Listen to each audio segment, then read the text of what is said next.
नमस्कार, स्वागत है आपका आवाज अड्डा वीकेंड स्पेशल में। और इसमें हम पूरे हफ्ते की खबरों का विश्लेषण और अगले हफ्ते के लिए आपके दिमाग में उठने वाले सारे सवालों के जवाब देने की कोशिश करते हैं, जिससे आप बेहतर ट्रेडिंग स्ट्रेटजी और इन्वेस्टमेंट की राय बना सकें। ये महीना बहुत खास था और बाज़ार में अगर आप पूछे तो लास्ट वीक ना एक्सट्रीम बेयरिश का मूड था। सबको लग रहा था बाज़ार में पता नहीं कितनी बड़ी गिरावट आने वाली है, बहुत ज़्यादा दिक्कत है। और ऐसा बाज़ार ने दिखाया भी करके 200 पॉइंट नीचे, 200 पॉइंट ऊपर। अमेरिका से तरह तरह के क्यूज़ आ रहे हैं। बॉन्ड यील्ड एकदम लाइफ हाई 17-18 साल के हाइस पे चल रही। क्रूड $100 की तरफ पहुंच रहा है। इन सारे क्यूज़ के बीच में वाकई मतलब रिटेल इन्वेस्टर तो बेचारा डर ही जाता है। बड़े बड़े लोगों को भी लग रहा था कि बाज़ार में पता नहीं क्या होने वाला। अमेरिका में तो तमाम सारे ब्रोकरेज, गोल्डमैन सैक्स, जेपी मॉर्गन, सब ने अनाउंस कर दिया कि बहुत हालत ख़राब हो सकती है। और एक तो ये भी रिपोर्ट आई कि अगर सिस्टमैटिक फंड जो मोमेंटम चेस करते हैं उनके माने तो कई सारे ऐसे लेवल्स टूट सकते हैं। इवन कि अगर आपका इंडेक्स बिल्कुल फ्लैट रहता तब भी बहुत संभावना है कि वो लेवल्स टूटे और लगभग ग्लोबल इक्विटीज़ में $50 बिलियन की सेलिंग आ सकती है। इस तरह की रिपोर्ट्स भी मार्केट में दी गई। यानी एक्सट्रीम बेयरिश माहौल था। लेकिन इस माहौल में महीना कैसे ख़त्म किया मार्केट ने? निफ्टी 2% ऊपर, मिड कैप 3% ऊपर। और पूरे साल यानी 2023 कैलेंडर ईयर में देखें तो निफ्टी 8.5% ऊपर, मिड कैप 25% ऊपर और स्मॉल कैप 27% ऊपर। अब कंफ्यूज कर दिया ना मैंने आपको। अब इसी को आज डिकोड करना है कि दरअसल मार्केट में चल क्या रहा है, इतना कन्फ्यूजन क्यों है। खाली एफआई बेचना इसलिए में डरना चाहिए, यूएस में बॉन्ड यील्ड बढ़ गई बहुत डरना चाहिए, क्या हो सकता है? इन सब चीज़ों को आज हम डिकोड करेंगे और यही सारे हमारे आज के सवाल भी हैं जिन पे हम बातचीत करेंगे कि मिड कैप में क्या। अच्छा, एक और बड़ी इंटरेस्टिंग बात, आईटी और बैंक नहीं चल रहे हैं तो बाज़ार कैसे चलेगा? सबसे ज़्यादा वेटेज तो नहीं क्या है, तो मार्केट चलेगा कैसे? इंटरेस्टिंग पॉइंट्स है ना। इन सब पे बातचीत होगी और मेरे साथ जो मेहमान है आज बातचीत करने के लिए उसमें आपका परिचय करा देता हूँ। सुनील सुब्रमण्यम सर हमारे साथ हैं, managing director and CEO Sundaram mutual fund के। अभिषेक अग्रवाल जी हैं, मैनेजिंग पार्टनर रॉकस्टार्ट कैपिटल के। सोमनाथ मुखर्जी हैं, CIO ASK प्राइवेट वेल्थ के। सोमनाथ जी पहली बार आए। सोमनाथ जी बहुत बहुत स्वागत है आपको और बहुत मज़ा आने वाला है आज आपको इस डिबेट में। साथ ही जसप्रीत सिंह अरोड़ा जी हैं, CIO रिसर्च एंड रैंकिंग के। आप सबका सर बहुत बहुत स्वागत है। लेकिन Jaspreet sir, bearish, extreme bearish, bullish, extreme bullish या न्यूट्रल, क्या हैं आप इस समय? Good evening everyone. Mid cap on a lighter note, mid cap small cap सब बात हो रही है तो ऐसा लग रहा है large cap, very large cap, mid cap fund managers के बाद finally small cap fund manager की मौका मिला है बात करने को। मैं तो पूरे मार्केट में कह रहा हूँ, आपको जहाँ से दिल करे वहां से बोलिए। नहीं, चूंकि ठीकरा फोड़ा गया था मिड कैप के ऊपर, इसलिए मैंने मिड कैप को बीच में रख दिया।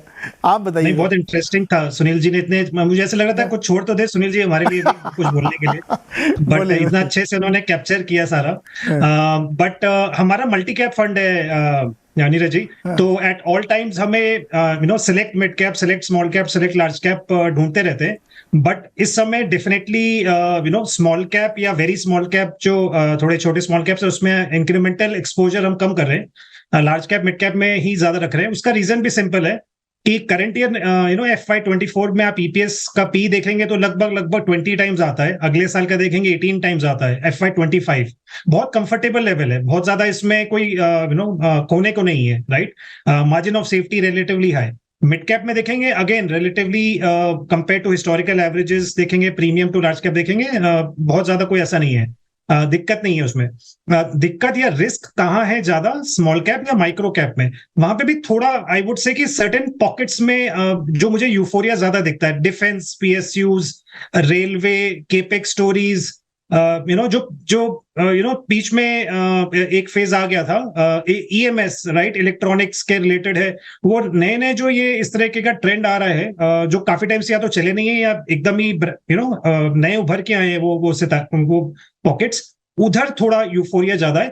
एक पॉइंट मैं जरूर ऐड करना चाहूंगा, हम लोग ये जरा कैश कितना है, PMSs जो हमारे डायरेक्ट कंपटीटर्स हैं या other advisers in the country, वो 10 से 20% की रेंज में है। कुछ केसेस में तो 25 से 30% भी रहा है in the last 2 months, right. अब ये सारे पीएमएसएस, ये सारे advisers, they can't sell, right? वो इतने ऑलरेडी कैश में, वो क्या बेचेंगे? तो इंक्रीमेंटल सेलिंग उतनी है नहीं मार्केट में, और जो भी नया पैसा आता है, सुनील जी ने बताया, वो सारा फिर अब्सॉर्ब होता है, तो मार्केट में इंपैक्ट आता ही है उसका। तो और अभी हम लोग रिसेंटली हमने एक कॉन्फ्रेंस अटेंड की है, अरिहंत ब्रोकर्स उन्होंने अरेंज की थी लास्ट 3 दिन में। स्मॉल एंड मिड कैप्स की ही कंपनी आई थी, और द अमाउंट ऑफ अटेंशन उसमें जो उनको डिमांड है, जितना लोगों को एक्साइटमेंट है अभी भी, right, even though small and mid cap के अराउंड इतना थोड़ा सा अलर्टनेस काफी आ रही है इन द लास्ट 1 मंथ, कि क्या वो थोड़ा संभल के चलना चाहिए, उसके बावजूद बहुत ज्यादा डिमांड है।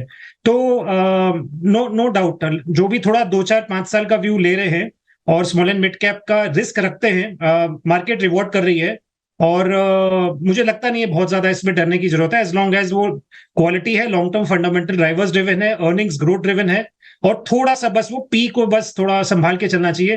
वो हम लोग बात करते हैं वो 40 to 50 पी आजकल लोग बहुत इजीली मतलब ऐसे बात करके दे देते हैं ऑन अ टारगेट बेसिस की ये तो मिल ही सकता है, तो वो कहीं कहीं वो जस्टिफाइड है, कहीं कहीं वो थोड़ा नहीं है। वो ग्रोथ में जरूर देख ले, हम लोग पीईजी देखते हैं, price to earnings to growth, तो अगर 40 पीए और साथ में अर्निंग्स ग्रोथ अगर 30 नहीं है, केवल 10-15-20% है, तो थोड़ा हमें वो we take a back seat.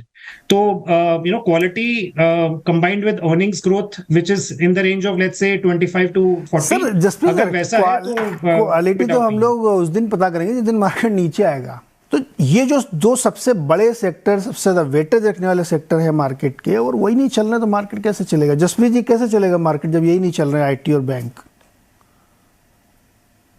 Bank में उतना टेंशन नहीं है, बिकॉज अभी रिसेंट डेटा देखें, जैसे कल जो आया 15% का क्रेडिट ग्रोथ है, बहुत, और एक्सपेक्टेशन भी ब्रॉडली ये है कि अगले 1-2 साल मजबूती बने रहेगी, as long as GDP 7% plus minus रहेगा। तो आई एग्री, वो जो top 3 large private sector banks और एक जो टॉप पीएसयू बैंक है, उसका ही शेयर इतना बड़ा है कि वो वो नहीं चलता तो पूरा index, specially the number 1 giant जो भी मर्जर होके और भी बड़ा हो गया है, वही नहीं चलेगा तो फिर इंडेक्स कैसे चलेगा? तो बट आई थिंक उसमें इतना बड़ा वो नहीं है, it will catch up reasonably soon. ज्यादा आई थिंक सोच या फिर इंडेक्सेशन अंडरवेट ओवरवेट जो ज्यादा वो है troubling, which is on the IT side. और जो कल जैसे जिस एक्सेंचर का आया है बोथ रिजल्ट का जो ट्रेंड है एज वेल एज आउटलुक का जो ट्रेंड है, वो बहुत ज्यादा एक्साइटिंग नहीं है, इनफैक्ट न्यूट्रल भी नहीं है। तो अब वो अलग बात है कि ये पूरा कैलेंडर ईयर चला गया, रिसेशन नहीं आया है, भले वो ठीक है, बट टुवर्ड्स द एंड उम्मीद थी कि थोड़ा ग्रीन शूट्स उभर के आए for the next calendar year, जो एटलीस्ट नहीं आ रहे अभी तक। और आप रिसेंट हमने जितनी भी कमेंट्री सुनी है आईटी कंपनीज के साथ, सब बोल रहे हैं कि सब ठीक है, 10-15% ग्रोथ के अराउंड रहेगा।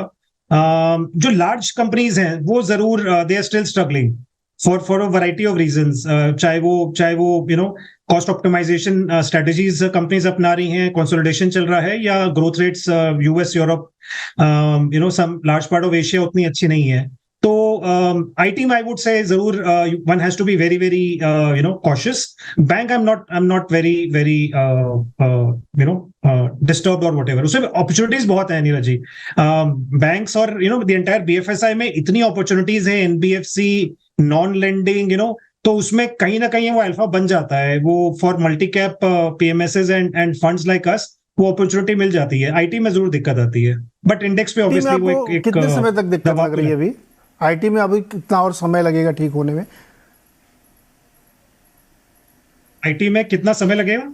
कितना और आपको लगता है कितने और क्वार्टर तक प्रॉब्लम ये रह सकती है? ये मेरे ख्याल से तो 2 quarter one will have to wait out, so which means कि क्वार्टर 2 की कमेंट्री ऑब्वियसली जो भी आएगी, and the earliest, I mean अगर मैं ऑप्टिमिस्टिक व्यू लूं तो I would say Jan end, which is like the start of end of quarter 3, but realistically बात करें तो वो quarter 4 हो ही जाएगा, because उससे पहले तो मुश्किल लग रहा है आईटी को to come back to a reasonable rhythm।